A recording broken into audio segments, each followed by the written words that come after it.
Director Shankar గారు ఇంక సినిమాలు ఆపేస్తే బాగుండిద్ది. ఎందుకంటే 'ఐ' సినిమా తర్వాత అదే 'రోబో' తర్వాత వచ్చిన ప్రతి మూవీ డిజాస్టర్ అయింది. ఒక్క మూవీ కూడా ఫ్యాన్స్‌ని హ్యాపీగా ఉంచలేకపోయింది. అక్కడ 'ఐ' మూవీ నుంచి రీసెంట్‌గా రిలీజ్ అయిన 'గేమ్ చేంజర్' మూవీ వరకు ఎక్కడ చూసినా మనకు ఎవ్వరికి కొంచెం కాకపోతే కొంచెం కూడా నచ్చలేదు.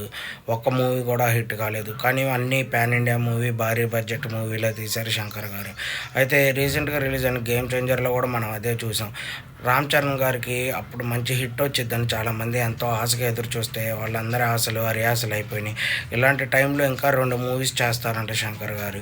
అయి భారీ బడ్జెట్ మూవీ. ఇంకా మ్యాక్సిమం ఇంకా హీరోలు ఎవరు వాళ్ళకి డేట్లు అయితే ఇవ్వరు. ఎందుకంటే ఏరికోరి వెళ్ళి మరి వాళ్ళు ఫ్లాప్ తెచ్చుకోవాలని ఎవరో చూడరు కదా సినిమాలో. 'ఇండియన్ 2' ఎంత పెద్ద ఫ్లాప్ చేశారు అది.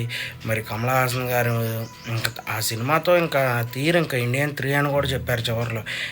ఈ సినిమాలు అయితే చేయరు ఇంకా శంకర్ గారితో అయితే. అయితే 'గేమ్ చేంజర్' మూవీ కూడా అంతే అయింది. రామ్ చరణ్ గారు ఎంతో ఎక్స్‌పెక్టేషన్స్ పెట్టుకొని మంచి ఇలా బాగా భారీ స్థాయిలో తను ఎలివేషన్ అవుతారు అనుకున్న టైంలో ఈ 'గేమ్ చేంజర్' మూవీతో మంచి డిజాస్టర్ ఇచ్చారు శంకర్ గారు. ఇలాంటి టైంలో ఇంకా తెలుగు హీరోలు కానీ, తమిళ హీరోలు కానీ ఎవరో శంకర్ గారితో చేయడానికి ముందడుగు అయితే వేయరు.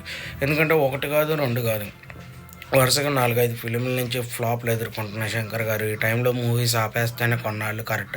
పూరి గారు కూడా ఇప్పుడు ఆలోచించి ఆచితూచి చేస్తున్నారు.